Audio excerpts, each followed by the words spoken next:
안녕하세요. 사랑하는 더 넘치는 게 믿음의 가족 여러분, 주님의 사랑으로 여러분들을 문안합니다. 남들과 비교하며 나의 서 있는 자리가 초라하게 느껴질 때가 있습니다. 하지만 하나님은 우리가 처한 환경이나 결혼 여부 같은 외적인 조건에 마음을 빼앗기지 않으십니다. 오늘 마주한 불안한 현실, 고단한 현실 속에서 어떻게 하나님과 신실하게 동행할 수 있을지 사도 바울을 통해 주시는 하나님의 묵직한 권면을 통해 이 청년의 때를 살아갈 지혜를 함께 나누어 보겠습니다. 오늘은 여러분들과 함께 고린도전서 7장 1절에서 24절의 말씀을 함께 묵상하시겠습니다. 오늘도 이 영상을 잠시 멈춤해 두시고 오늘 본문의 말씀을 여러분들께서 개인적으로 읽어 주시기를 바랍니다.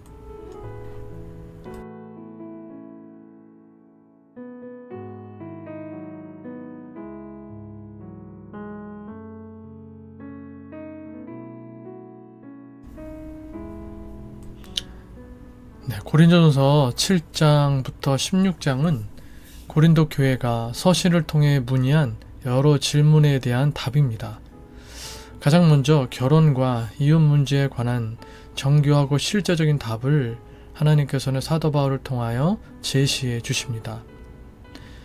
매일 성경 순에 나오는 성경 이해를 중심으로 오늘 본문 말씀의 내용을 살펴보도록 하겠습니다. 바울은 결혼과 독신에 대해 고린도 교회가 던진 현실적인 질문에 답하면서 지나친 금욕이나 방종으로 치우친 신앙을 바로잡습니다.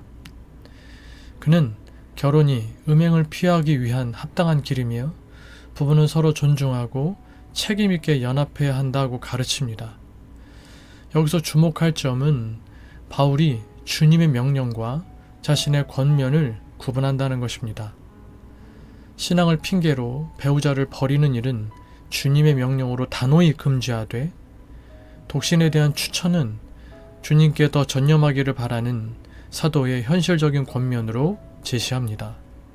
또한 불신 배우자와의 결혼 생활에 대해서도 믿는 자를 통하여 가정이 구원받고 거룩해질 수 있으므로 평화를 유지하며 함께 살 것을 권합니다. 할례 여부나 사회적 신분 같은 외적 상태는 본질이 아닙니다. 바울은 어떤 처지에 있든 그 자리에서 부르신 그 자리에서 주님과 동행하며 순종하는 삶이 가장 가치 있음을 역설합니다. 이와 같은 내용의 오늘 본문 말씀을 통해서 오늘은 나에게 주시는 교훈은 무엇입니까? 를 중점적으로 살펴보며 말씀의 은혜를 함께 나눠보겠습니다.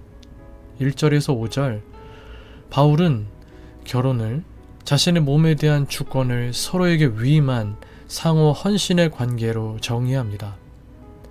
음행을 피하기 위해 남편과 아내는 서로의 의무를 다해야 합니다. 서로의 몸에 대한 권리가 상대방에게 있음을 인정하고 기도할 틈을 얻기 위해 합의하에 분방하는 것 외에는 서로 분방하지 말라고 권합니다. 부부관계는 서로에게 위임한 상호 헌신의 관계이므로 서로의 요구를 배려와 책임의 관점에서 수용해야 함을 말하는 것입니다. 참된 거룩은 육체를 부정하는 극단적 금욕이 아니라 하나님께서 제정하시고 맺어주신 관계 안에서 자신의 몸과 마음을 기꺼이 내어주는 사랑의 실천입니다. 어제도 말씀드렸지만 전인격적인 결합입니다. 사랑하는 성도 여러분, 나는 가정에서 나의 권리를 주장하는 편입니까? 아니면 배우자의 필요를 먼저 배려하는 편입니까? 배우자와 영적, 정서적, 육체적 친밀함을 유지하기 위하여 내가 먼저 대화하고 조율해야 할 부분은 무엇입니까? 영적 성장을 핑계로 혹은 여러 이유들로 인하여서 가정을 소홀히 하거나 성을 통제의 도구로 삼지 않고 서로의 필요를 민감하게 살펴야 합니다.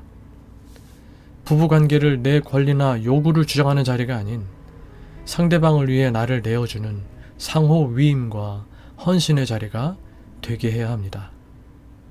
7절 바울은 하나님 나라의 일에 전념하기 위하여 독신으로 사는 자신의 선택에 자부심을 느끼지만 모든 사람이 각자 하나님께 받은 은사가 다르다는 점도 인정합니다. 독신도 은사라는 것이죠. 자신처럼 독신으로 지내는 것도 그러나 좋으나 이는 하나님이 주신 각각의 은사에 따른 것이어야 한다고 밝힙니다. 결혼과 독신 사이에 우열은 없습니다. 둘 다 하나님이 주신 은사를 따르는 거룩한 사명입니다. 결혼도 사명이고 독신도 사명인 것입니다. 8절에서 9절 바울은 결혼하지 않은 남자들과 과부들을 향하여 그들이 하나님 나라를 위해 독신으로 헌신하길 바라는 견해를 밝히지만 독신이라는 특별한 은사를 받지 않았다면 혼인하는 것이 낫다고 조언합니다. 덧붙여 성적인 욕구가 강해서 정욕이 불타올라서 죄를 짓는 것보다는 결혼하는 것이 낫다는 현실적 조언을 더합니다. 본능의 무조건적 억제가 경건은 아닙니다. 자신의 상태를 분별하여 죄의 유혹에 빠지지 않을 삶의 자리를 지혜롭게 선택할 수 있어야 합니다. 내 본능과 영적 상태를 솔직하게 직시하고 유혹에 빠지지 않도록, 성적인 문제로 인하여 죄에 빠지지 않도록 환경과 삶의 자리를 지혜롭게 관리하실 수 있기를 바랍니다. 10절에서 11절 바울은 결혼 언약의 항구성을 강조하면서 갈등 상황에서도 화해를 최우선 순위에 둡니다. 믿는 부부는 갈라서지 말아야 하며 혹 갈라섰더라도 재혼하지 말고 그냥 지내든지 다시 화합해야 합니다. 바울은 이것이 자신의 말이 아니라 주님의 명령임을 분명히 밝히면서 이 점을 더욱 강조합니다. 성도의 결혼 생활에도 위기가 찾아올 수 있습니다. 분리를 통한 자유보다 인내와 화평을 통해 언약의 신실함을 증명해낸 것이 우리가 먼저 선택하고 힘써야 할 방향입니다. 가장 가까운 관계, 배우자나 혹은 가족에게서 갈등이 생길 때 나는 회복을 위해 인내하기보다 회피나 분리를 먼저 떠올리지는 않습니까? 깨어진 관계의 틈을 메우기 위하여 내가 오늘 먼저 실천할 수 있는 화해의 행동은 무엇입니까? 관계의 갈등이 찾아왔을 때 조급하게 관계를 끊어버리거나 포기하기보다 화해와 회복을 최우선 과제로 삼고 인내합시다. 그래서 하나님과의 언약, 하나님 안에서 맺었던 약속의 신실함을 우리의 삶으로 증명해내실 수 있기를 바랍니다.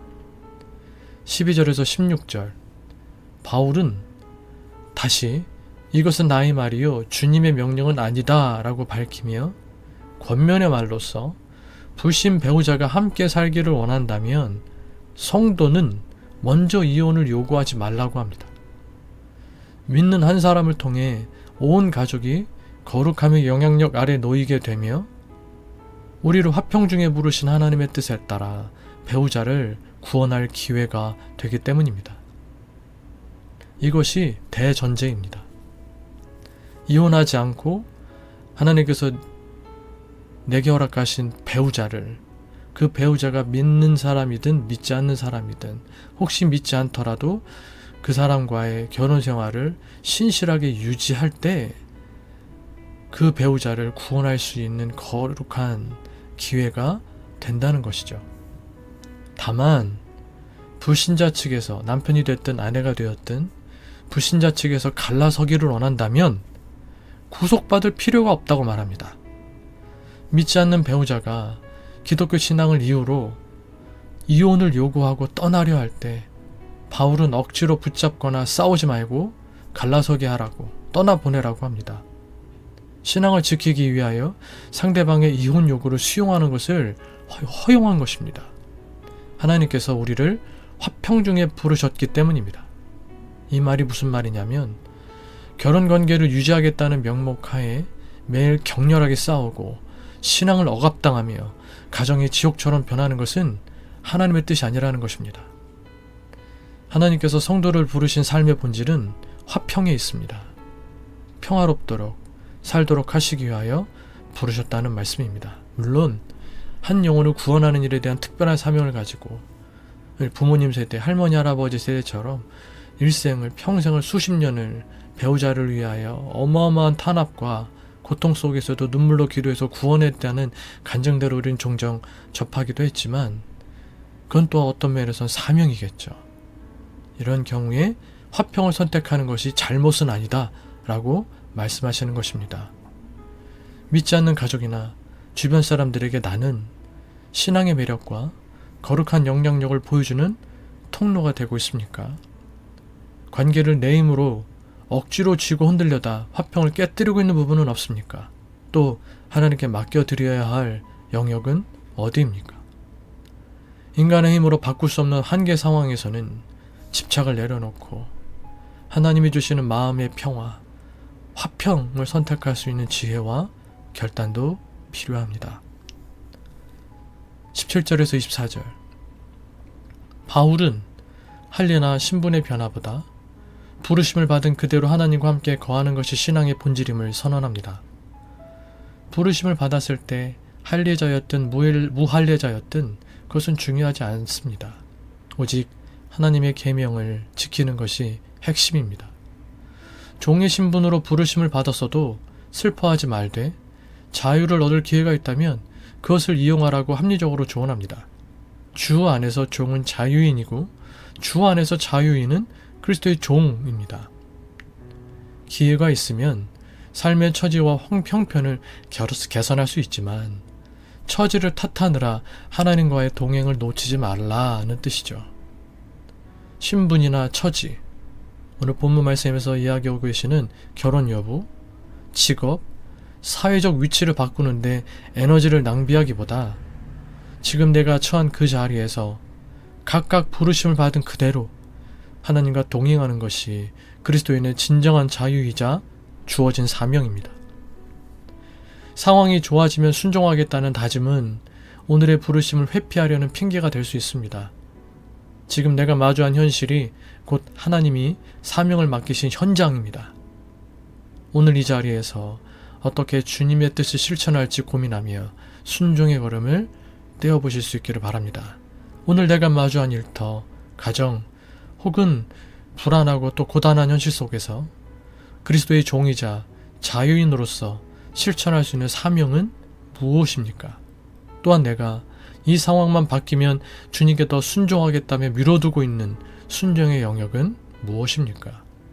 바로 오늘 이 자리에서 하나님의 계명을 지키며 그분과 동행하기를 힘쓸 수 있는 우리 모두가 될 수 있기를 간절히 소망합니다.